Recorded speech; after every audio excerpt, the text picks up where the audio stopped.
Masid-masid muna tayo mga tol. Sa likuran. Ayun mga tol.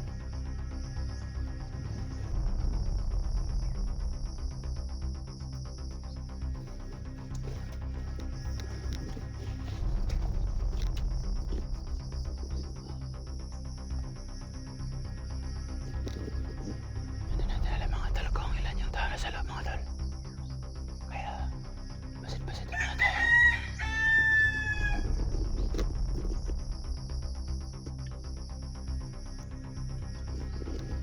May tao talaga sa loob tol kasi may mga sinilas na sa bao. Ayun na.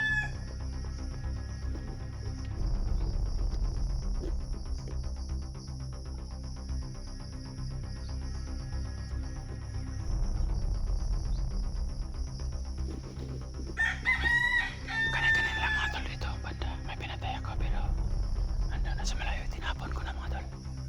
Yung bangkay mga tol tinapon sa malayo. Para hindi na kung ano mga bandida mga tol. Kaya masin-masin naman na tayo mga tol ha.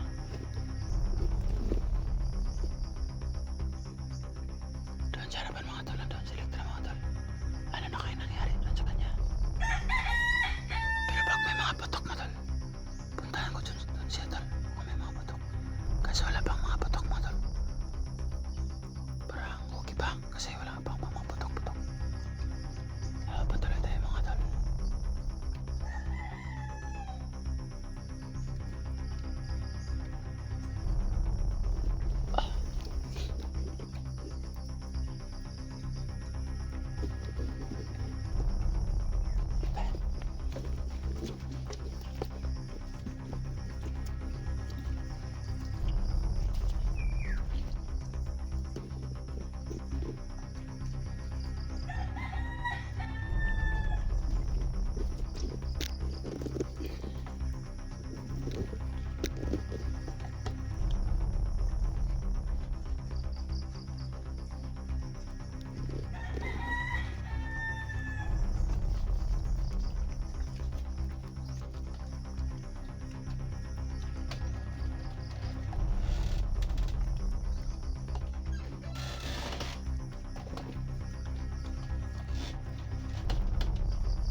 Pasok na po kami mga tol. Nasa loob na po kami. Ako.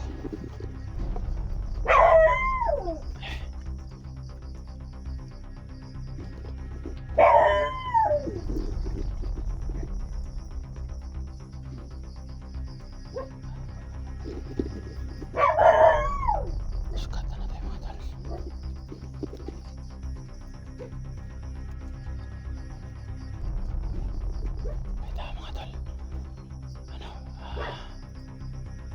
aso. Kumakahuli ang aso mga tol.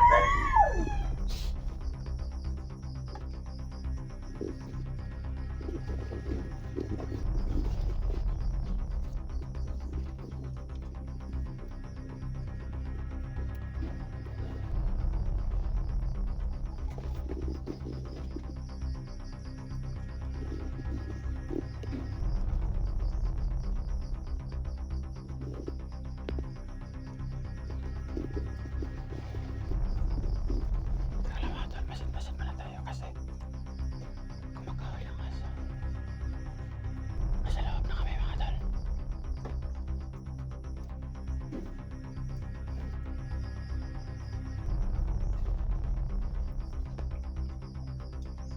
May tao sana. Andun.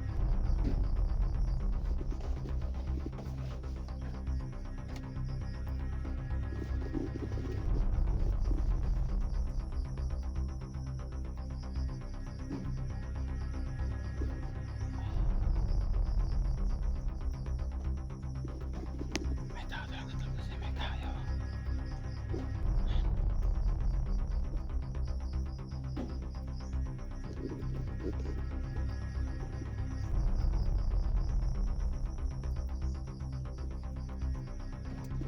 Bakit parang wala namang mga bandito mga tol?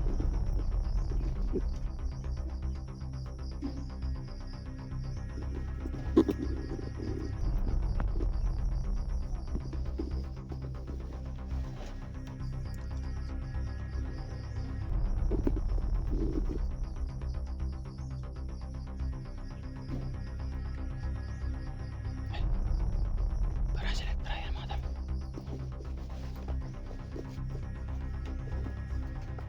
Pasok, pasok. Andun.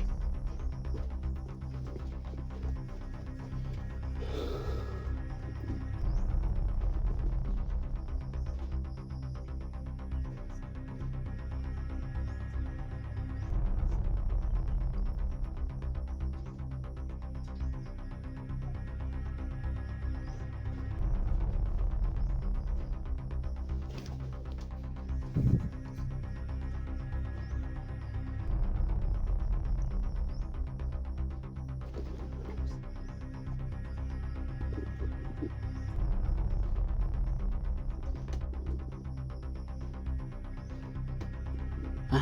Ano mo papa? Uy.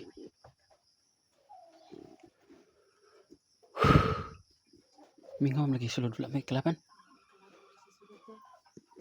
Muro surutos kawas. Bantay ra. Tara ka. Bantay gisulod lang mo uli ka. Kul. Okay ra ka diri kul. Akuy. Ito sila nag-ano pa, nagtatabako lang. Grabe. Putang kong bag dito. Ito sira kay pisigma. Napay kalaban sa kwan. Ito naman daw yung papa ko ng utang. So ito mga tol, ito yung papa po ni Elektra. Oh. Tanda na lang. Siguro. Mga tol, babantay lang yun sa labas yung mga tinira natin wala sa loob. Oo. Laman nila siguro na uwi ka ba? Okay, bintayan nga doon sa labas. Buti na lang yung papa ko na okay lang sila. Hanapin pa rin yung kapatid mo na tumawag sa atin. Oo. So, may gani kay okay ra. Huwag ka wala, may gani ka wala yung mga kwan, diri, kul, kanang, wala ni sulod diri sa balay kol, mga kwan kol. Wala no, kay, o man diri. Yan po yung papa ko natin. Si siya lang po, siguro, asa ang mama mo? Trabaho? Hmm? Trabaho, mama mo. Bakit siya lang isa dito? Oo. Nagtatrabaho Trabaho. naman ako. Oo. So, hindi niya alam yun nung nangyari dito. Hmm. Mabuti na lang. Ano kayang gusto ng mga bandido? Bakit? Siguro ko yung mga post mong nakaraan, nalaman nila na dito yung bahay mo. Siguro. Kasi yan sila, mas marami yan silang mga information ba. Na alam nila kung saan ang mga bahay ng mga hunter, kaya nauna sila sa atin. Sana may hinuli tayo. Ilan nakuha mo? Dami na to eh. Siguro mga ano lang. 3, 4. Ano? Ako duha ra sa luyo, gilabay na kog layo kay para safety ta ba. So ito mga tol, ito pala yung loob ng bahay. Kayo mag-alala mga tol, isinara namin yung pinto kasi kami mga bandido na lulosob, kita namin sa labas. So dito ka nakatira? Oo. Dito kang katira.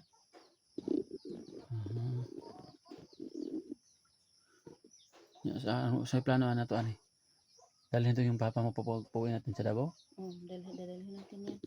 Baka siya lang talaga dito mag-isa. Kaya parang safety naman yung papa ko. Dadalhin natin yan sa Davao. So yung kapatid mo, ganito na lang ang plano natin, tatawagan natin yun mamaya Mm. na pupuntahin doon sa mama mo. Tapos yung mga kalabaw dito, pwede naman siguro sa kapitbahay mo na habilin. Mm. Kasi dito para lumamig yung yung sitwasyon. Dadalhin muna natin yung papa mo doon sa atin o sa inyo sa Davao. So ito mga tol, yung plano namin sana mga tol tama. Kasi katulad dito, natuntunan ko ng mga bandido na hindi na pwedeng may tao pa dito, pero yung mga hayop ng mga kalabaw yan, ipaghabilin muna namin sa kapitbahay. Mamaya mga tol, mag off cam kami. Yung hanap kasi malayo-layo dito yung kapitbahay mga tol. Kaya sana sige kalaban na.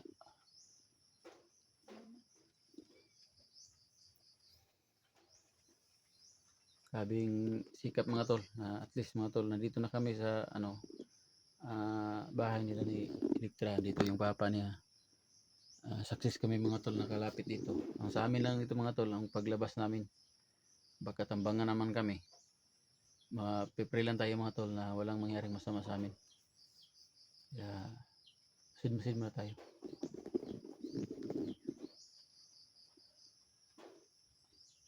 Nagugutom ka na?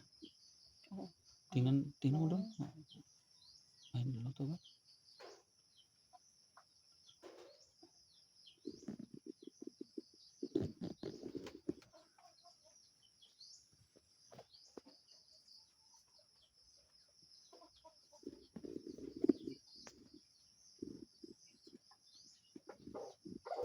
So ito po talaga ang sitwasyon dito sa bukid mga tol.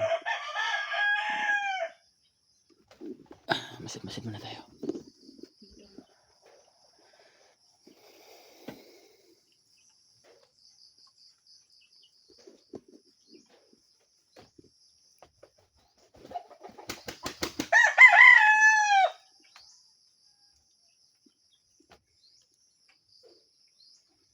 So ganyan pala talaga mga tol, pag mga tanda na may mga manok na buti at hindi ginalaw ng mga bandido mga tol.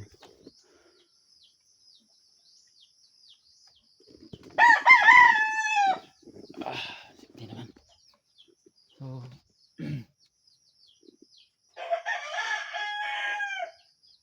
nasunod yung plano. Ulan pa naman, baka hindi tayo tulog dito isang gabi. Uwi mo talaga tayo. So, na tayo rin. Sa ngayon po mga tol, mag-impake lang kami mga tol. So, mga gamit ng papa ko mga tol. Kasi dadalhin namin doon sa dadalhin namin sa Davao mga tol yung papa ko. Para safety siya doon sa amin. Kaya, pag mag-impake kami mga tol, Upcam tayo siguro. mag-upcam po kami. Para hindi naman malaman nila na aalis kami no, baka masundan po kami mga tol. So yun. So mga tol, paki-share po ng video na ito mga tol. At saka yung video po ni Gene Adventure mga tol, paki-share din po dito sa akin. Kasi malaking tulong na po yun. At saka kay Electra mga tol, paki-share din po. Tulad naming mga maliliit pa na hunter. Malaking tulong na po yun. Kasi mabuti na yung makapagligtas tayo ng buhay mga tol. Mabuti at walang nangyari sa ating masama. So Katulad ngayon ng mga tol, yung sinabi ko, yung motor namin nandun sa highway. Kaya doon namin ipagabilin kasi hindi pwedeng pumasok dito. Kasi masyadong maputik. Saka mahirap yung putik dito mga tol kasi masyadong madulas. So hanggang dito na mga tol.